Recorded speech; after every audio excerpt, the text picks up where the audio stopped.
Vores fortælling starter i det sydlige Tyskland i 1482. Et årti før Christopher Columbus satte fod på amerikansk jord. Her i Feuchtwangen, Bavaria, der dengang var en del af det mægtige tysk-romerske rige, blev Michael Adam Jung født. Det tysk-romerske rige var et komplekst netværk af fyrstendømmer, hertugdømmer, bispedømmer og frie rigsstæder, alle underlagt en kejser, der dog ofte havde begrænset reel magt.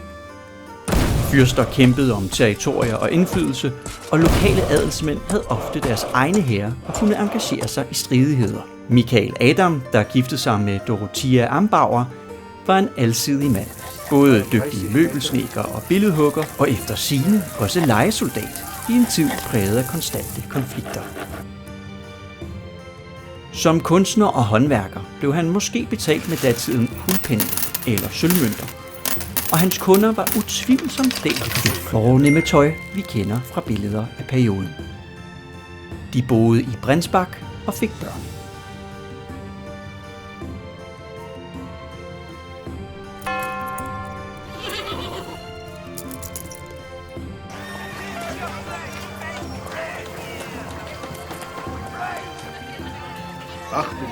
Meter. Das ist ganz einfach. Nach links. I 1520 fik de sønnen Hans Caspar Jung, der senere giftede sig med Sara Rifke Wendum fra Krakow i Polen. Gennem generationer voksede Jung-slægten frem i området omkring Brenzbach, Hessen. Her er en række af mændene fra vores gren og deres fødselsår, der markerer slægtens fortsættelse i Tyskland.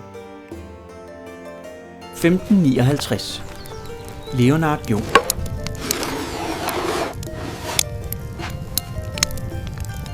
1610. Leonhard II Jung. Wie viel für diese Keramik? 1647. Johann Andreas Jung. 1687. Johann Adam Daniel Jung. 1717. Johannes Jung den ældre. 1746. Johannes Jung den Schau sie yngre. dir an, mein Sohn. Das ist unser Lebensunterhalt. Behandle sie gut. 1760. Så skete udvandringen til Danmark. Johannes Jung den yngre var med, da hans far Johannes Jung den ældre og mor Anna-Katrine Katzenberger drog nordpå. Det tog sin tid. Der var jo ikke biler og motorveje dengang.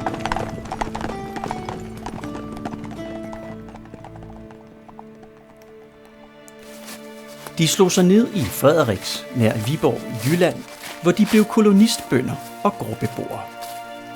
Den unge Johannes blev senere gift med Anna Margrethe Laut fra en af de andre tyske indvandrerfamilier. De var en del af de ca. 290 tyske familier, som fra 1759 til 1760 blev kaldt til Danmark overvejende fra Pfalz i det sydvestlige Tyskland med henblik på opdyrkning af den jyske hede. Danskerne kaldte dem kartoffeltyskere, for det var kartofler, disse tyske familier begyndte at dyrke, og det var dengang en ukendt spise i Danmark. Men det var hårdt at dyrke på heden, og svært at tjene penge, så mange af de tyske familier opgav og drog hjem igen. I 1765 var der kun 61 af de oprindelige familier tilbage, så vi er en af de få slægter, Danmark kan takke for, at man kan få kartofler med aftensmaden. Født i 1769. Johannes Peter Jung. Han var den første dansker i vores gren af familien. Derefter fulgte 1804 Johann Peter Jung. Om Johann Peters familie på heden ved Frederiks Danmark fulgte med i begivenhederne fra deres gamle hjemland, ved vi ikke. Men det tysk-romerske rige, som hans farfar og far udvandrede fra, gik i opløsning i 1806, efter at Napoleon Bonaparte havde erobret og besat store dele af riget. 1840. Frederik Jung. 1864. Da Frederik var 24 år gammel, udkæmpede Danmark krigen mod Preussen og Østrig, som førte til et stort nederlag og tabet af hertugdømmerne Slesvig, Holsten og Lauenborg. Danmark mistede hele Sønderjylland og mere, plus 2/5 af sin befolkning. 1905. Mathilde Caroline Louise Jung.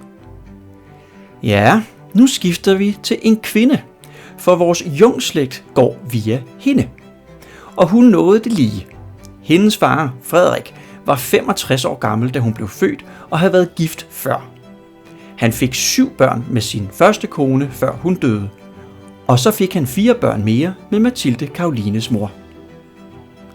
Og her stoppede slægten med at være bønder. Så de nulevende medlemmer af familien kan altså ikke tage æren for danskernes kartofler til aftensmaden. 1914 til 1918. Første verdenskrig. Danmark var neutral, men påvirket økonomisk og socialt. Men Sønderjylland blev genforenet med Danmark i 1920 efter en folkeafstemning. 1924. Mathilde Caroline blev gift med Holger Pedersen, født i 1903, også kendt som Holger Børs i Viborg, hvor han ejede og drev Café Børsen Gravene 32, som altså solgte langt mere øl og snaps end kaffe, trods navnet. Der var et torv udenfor med ugenlige hestemarkeder, og i den store baggård brugte man indtil 50'erne de udendørs latriner eller toiletter. Det var der ikke i boligen, hvor man brugte natpotter.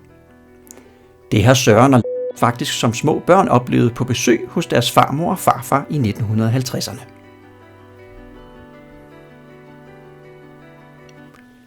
Mathilde Caroline og Holger fik 3 sønner. Erik, Geo og 1924. Erik Jung. Han voksede op i Viborg med sine 2 brødre. 1940 til 1945. 2. verdenskrig. Danmark var besat af Tyskland. Erik deltog i 2. verdenskrig i den danske modstandsbevægelse med sabotage på infrastruktur brugt af den tyske besættelsesmagt. Han fik bagefter en karriere i det danske flyvevåben.